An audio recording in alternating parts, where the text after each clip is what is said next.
श्री महावीर प्रसाद द्वारा लिखित एक पुस्तक आत्मचिंतन के संकलित अंश जो मेरे पिता श्री लक्ष्मीकांत जी ने अपने जीवन काल में संकलन किए थे, उनका वाचन प्रस्तुत कर रहा हूं।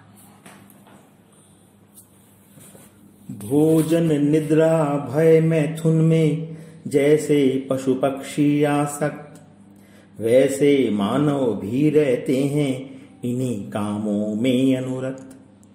भौतिक इच्छा विषय वासना पूर्ण से ही रहते मस्त, काया की श्रृंगार साधना करने में ही रहते व्यस्त। फैला हुआ जगत में सारे कनक कामनी का जाल, साधारण जन उसमें फंसकर भटक रहे भ्रम से बेहाल। कनक कामनी मुग्ध प्रमादी जन्य मानता है परलोक, वह तो केवल यही मानता एकमात्र सुखमय ये लोक। इसी कारण ही उन्हें यहाँ पर आना पड़ता बारंबार, जीवन का उद्देश्य न कुछ भी सांसारिक सुख ही आधार। आत्म तत्व को पाने वाला मिलता है लाखों में एक, विज्ञ निपुण आचार्य देव से शिक्षा पाता जो सविवेक।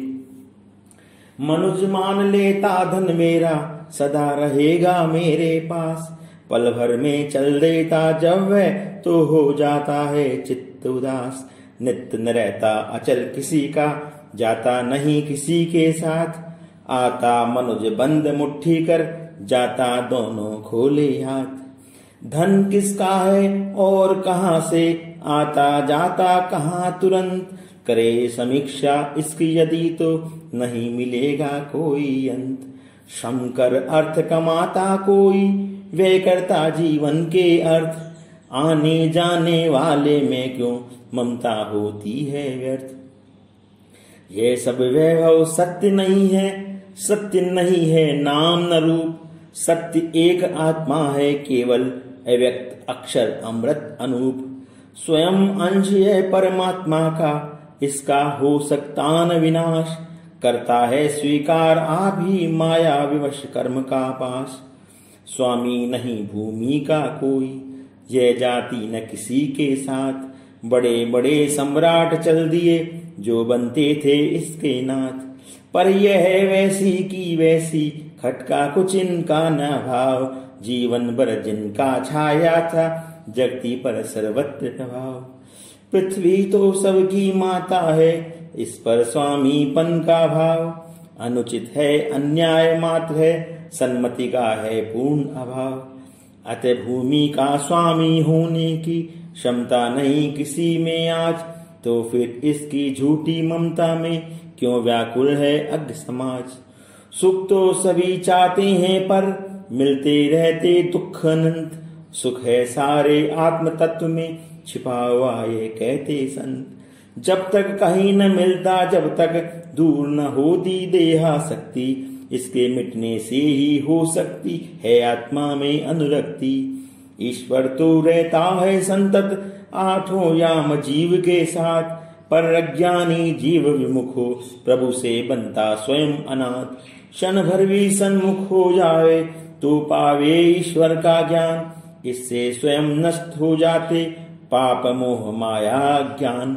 व्याप्य अंश मिथ्या होता है, व्यापक होता है सत्तत्व, व्याप्य जगत मिथ्या है, इससे व्यापक ईश्वर सत्य महत्व।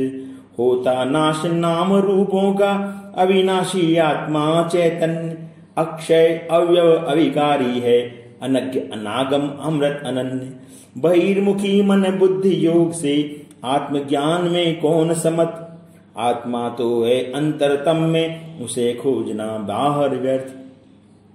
जैसे मछली जल में रहती जल ही जल है चारों ओर, ऊपर नीचे दाएं बाएं जल का नहीं और छोर। एक बूंद भी इसके मुख में किंतु कहीं से जाती ना, इधर उधर से पलट पलट कर जब तक वह उल्टी होती ना। इस प्रकार मानव जीवन की जब तक न अंतर्मुखी होती वृत्ति, तब तक होती नहीं कभी भी आत्मज्ञान की और प्रवृत्ति। जो लेता है जन्म यहाँ पर मरना पड़ता उसे अवश्य। क्षण भंगुर काया से करना क्यों न उचित फिर कार्य प्रशस्य। आतुर की पीड़ा हरने में दे सकता यदि वैसा योग, तो नश्वर शरीर का होगा इससे समुचित क्या अभियोग। भाग्यवान जो कर्म निरंतर करता ईश्वर प्राप्ति निमित्त, अंतकरण शुद्ध हो उसका हो जाता है पावन चित्त। लेता जन्म न मरता आत्मा नहीं उपजता होता नष्ट, रूप बदल देता है केवल है शाश्वत वह सत्य है स्पष्ट। आत्मा है आनंद रूप ही नहीं दुख का है लवलेश, जीव जगत के बंधन से ही पाता रहता बहुविध क्लेश। जन्म मृत्यु बंधन उसके जो तनु को ले लेते आत्मा मान, जगत जाल उनको न बांधता आत्म तत्व जो लेते जान।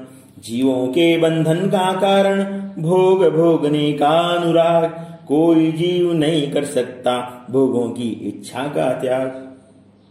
ज्यों ज्यों बढ़ती भोग लालसा त्यों त्यों डरतर होता बंद, जब तक विषय वासना रहती तब तक सुख का क्या संबंध।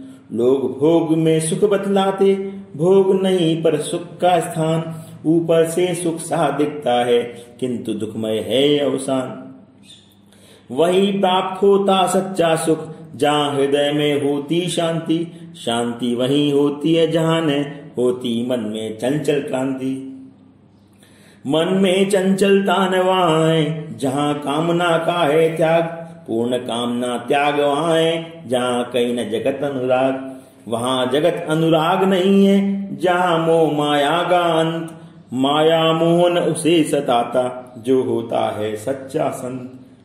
सच्चा संत वही होता है जो रखता सब में संभाव, कभी किसी से घृणा न करता तस्ता मैं मेरा का भाव। नहीं मृत्यु से डरता है वे जीवन का न उसे है चाव, आत्म तत्व का ज्ञान उसे है सर्वत्र ब्रह्म का भाव। मानव वही प्रतिष्ठा पाता जो करता निष्ठा से काम, काम नहीं करने वाले का मूल्य न होता एक छदाम। वसुधा धन से भरी पड़ी पर पा सकता उद्यमी सुजान, मनुज खोजता रहता है जो पाता वह सोने की खान। सिद्धि काम में मिल सकती है नई जीव को बिना प्रयास, हाथ हिलाए बिना न जा सकता मुख में भोजन का ग्रास। जो जन काम नहीं करते बातों से ही करते संतोष, वे मतलब सिद्ध न होने पर देते व्यर्थ देव को दोष। अतः कर्म तो आवश्यक पर उसमें उचित बुद्धि उपयोग, कर्म कुशलता पूर्वक करने को ही शास्त्र बताते हैं योग। जीवन स्वतंत्र कर्म करने में पर उसका फल अन्य अधीन, फिर यथेष्ट फल इच्छा करने वाला क्या न बुद्धि से हीन। यह फल में आसक्ति भावी फैलाता बंधन का जाल, आशा लोभ विवश होकर ही जीव भूलता अपनी चाल। तब आसक्ति छोड़ देने से होता सिद्ध कर्म का योग, फल का लोभ न होने से वह पाता नहीं कष्ट का भोग। जीवात्मा से परमात्मा का जब हो जाता साक्षात्कार, ग्रंथि हृदय की खुल जाती है संशय होते नष्ट अपार। ब्रह्म जंजाल टूटता सारा होता क्षीण कर्म का बंध, क्योंकि जीव का परमात्मा से होता नित्य निकट संबंध। शौनक बोले जीवात्मा का परमात्मा से क्या संबंध, कहा अंगिरा ने है इनमें साहचर्य का ही अनुबंध। दो सुंदर वियोगों से दोनों करते हैं तनु तरु परवास, दो सहचारी सखा सदस्य साथ साथ रहते हैं पास। एक वृक्ष से फल खाता है अन्य देखता रहता मात, जो फल खाता वह अधीन हो बनता पाप शोक भय पात। यदि वह सन्मुख हुआ ईश के उसकी महिमा लेता जान, तो अशोक भय पाप मुक्त होता अक्षर ब्रह्म समान। अनासक्ति वैराग्य ज्ञान से जो करता है प्रत्न विराम, उसे प्राप्त हो सकता है वह अक्षर ब्रह्म दिव्य अभिराम। वह अनंत आनंद निलय है वह शाश्वत सुख का है स्रोत, सहज सत्य का शैल शिखर वह भवजल निधि का है पूत। जीवन वही सफल होता है जिसमें है ईश्वर विश्वास, जिसके बल पर कर सकता है मानव अपना पूर्ण विकास। यद्यपि भगवत भक्ति दुर्लभ पर कुछ भी इसके न समान, मुक्ति मार्ग को भी इसके सम नहीं बताते हैं विद्वान।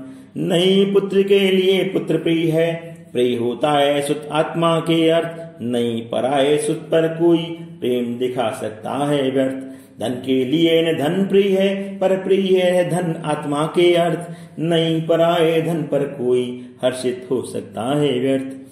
चाहे कोई स्वार्थ बतावे, चाहे कोई कहे स्वभाव, किंतु उपजता बिना आत्म संबंध न कहीं प्रेम का भाव। प्रभु के प्रति सर्वात्म समर्पण, भाव प्रेम या पर अनुरक्ति। प्रभु के दिए जीवन को प्रभु को सौंपना स्वयं भक्ति। माता दूध पिलाकर करती मानो सुत पर अति उपकार, पर क्या दूध बना सकता है माता भी स्वेच्छानुसार।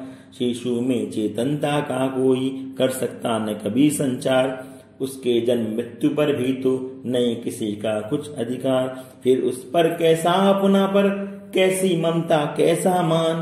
पानी के स्नेहों का कारण है केवल ज्ञान। पृथ्वी या मकान का मालिक होने का भी जो अभिमान, वह मिथ्या है मोह विवश जन अपनी ममता लेता मान। नहीं बांध सकता आत्मा को कर्मों का ये बंधन जाल, पर जीवात्मा स्वयं मानता अपना बंधन सुदृढ़ विशाल। कपि निकालता यथा घड़े से बूंदी मुट्ठी बंधानों के साथ, जब न निकलती तो चिल्लाता किसने पकड़ा मेरा हाथ। सागर में जो मुक्त सलिल है उसे बांध लेता है पात्र, पात्र फूटने पर जल मिलकर रह जाता है सागर ही मात्र। जो आत्मा सब में ही व्यापक, जीवात्मा भी वही अनूप, तम अज्ञान नष्ट होने पर हो जाता है ब्रह्म स्वरूप। सकल चराचर ब्रह्म रूप है जब होने लगता यह भान, तब साधक का हृदय ब्रह्ममय हो जाता सर्वत्र समान। यही मुक्ति है यही मोक्ष है, यही ब्रह्म विद्या का ज्ञान। बिना ज्ञान के मुक्ति न होती, इससे कहता शास्त्र विधान। इस तनु के विनाश से होता नहीं कहीं आत्मा का नाश। अंश अमृत परमात्मा का वे पा सकता न कभी भी ह्रास।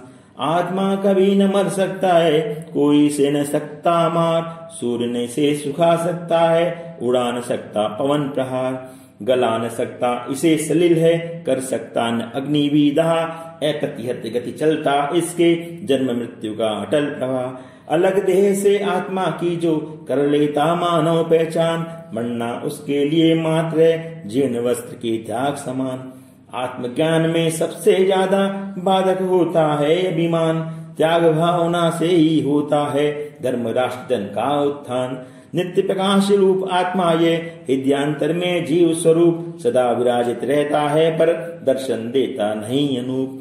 जाता जीव मृत्यु के पश्चात कर्म वासना के अनुसार, पेट सुतर सुरलोक विविध बहुयोनि रक्ष पाषाण पार। सोते रहते जीव सभी जब तन निर्गुण ज्योतिर्मय रूप, जागृत रहकर करे प्रकाशित सब विषयों को ब्रह्म अनूप। ओम शांति शांति शांति।